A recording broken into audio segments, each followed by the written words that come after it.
بسم الله الرحمن الرحيم الحمد لله والصلاة والسلام على رسول الله وعلى آله وصحبه أجمعين أما بعد.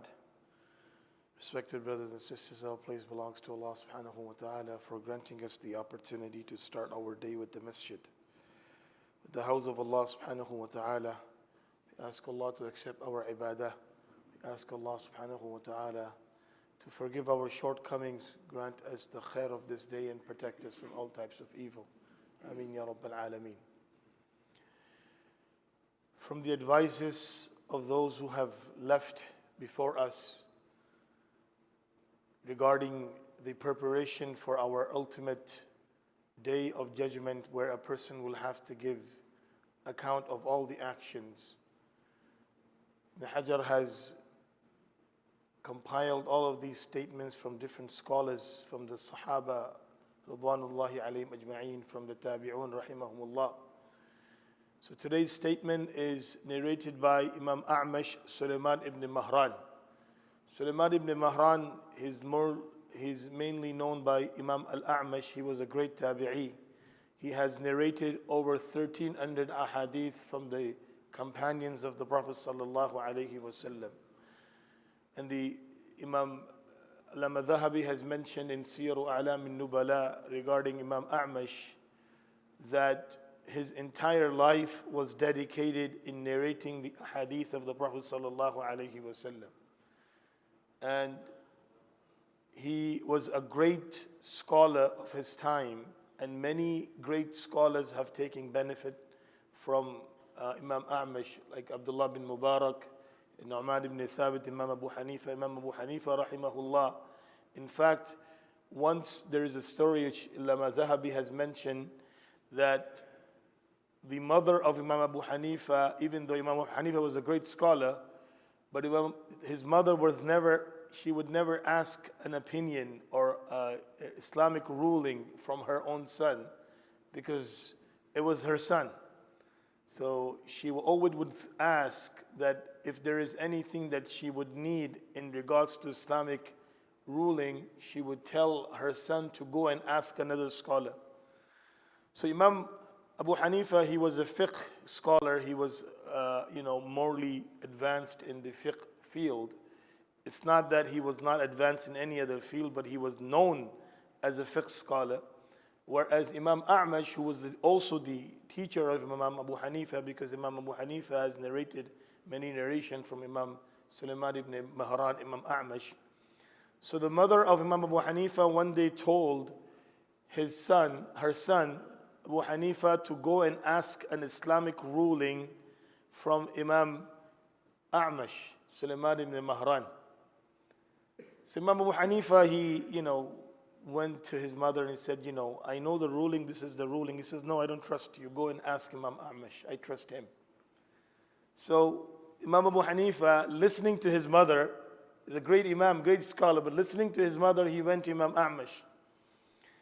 And when he went to Imam A'mash, he's told Imam A'mash that I have come to you on the request of my mother to ask you this opinion. So Imam A'mash looked at Imam Abu Hanifa and he said to him, you're asking me?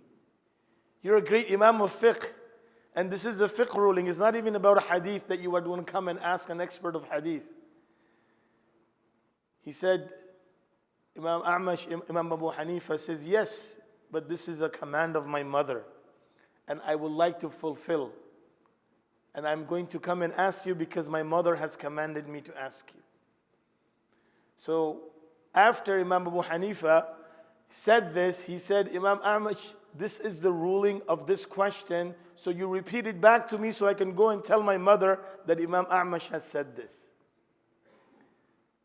So this is the respect and honor that we learn from the pious, that no matter how big of a person you become, you don't lose respect for those who Allah has ordered you to give respect to. So Imam A'mash rahimahullah mentions regarding al-ista'dad liyawm al-ma'ad, preparation for the life of your after, the day of judgment. He says, Man kana ra'su malihi ad-din. Whoever has his principal investment in akhirah, in the matters of deen, the profit of his deen will not be mentioned by anyone. Meaning, people will not be able to mention the profit, how much profit Allah will give him in his religious affairs. وَمَنْ كَانَ رَأْسُ مَالِهِ فِي الدُّنْيَا, whoever's principal investment is in the worldly affairs, then you cannot talk about the loss of his dini affairs. The tongues will be weakened and will be lost, will be completely incapable of talking about the loss of his deen. So Imam Ahmed rahimahullah is mentioning that when you wake up in the morning, think about where you are going to put your investment when it comes to akhirah. If your intention is to gain benefit of the worldly, of your deen, of your religious affairs, then make sure your investment is done in that field. But if you just want to get dunya, understand one thing: once you invest in the matters of worldly affairs, the profit is very minimal, and sometimes there is none. But in akhirah, as Allah Azza wa Jal mentions in the Quran, tijaratan lan tabur, an investment which has no loss. There is no investment that an investor can guarantee you that no matter how much you spend or how much you invest in this, you will never face a loss, you will never face a defeat.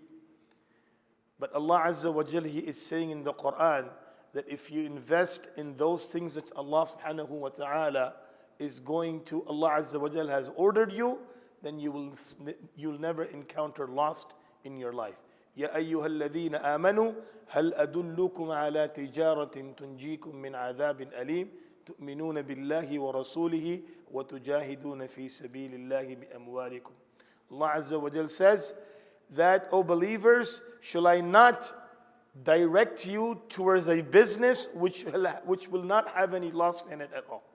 And that is believing in Allah subhanahu wa ta'ala, the day of judgment, and to strive in the cause of Allah with your wealth and with your health. So this is the intention that we need to start our day, that my day is going to be in investing in those avenues through which my akhirah is going to be made, and Allah subhanahu wa ta'ala will be happy. So every benefit that I receive, there will be just multiplying, multiplying, multiplying. And the multiplication of this benefit will also benefit me when I leave from this world. As I mentioned to you the story of Imam Ahmed rahimahullah, whenever we talk about these great scholars and their investment that they have left behind for the ummah to take benefit from, all of them are taking benefit. No matter, Allah subhanahu wa ta'ala is giving them their reward in akhirah. Allah is giving them that reward while they're in their grave. So inshallah, when we invest in the same avenue, Allah Azza wa Jal will make our investment grow, and inshallah that growth will be seen on the day of judgment. We ask Allah to grant us the understanding and the ability to practice. Subhanallah wa bihamdihi, subhanakallahumma wa bihamdik, wa nashhadu an la ilaha illa anta nastaghfiruka wa natubu ilayk. Jazakumullahu khairan.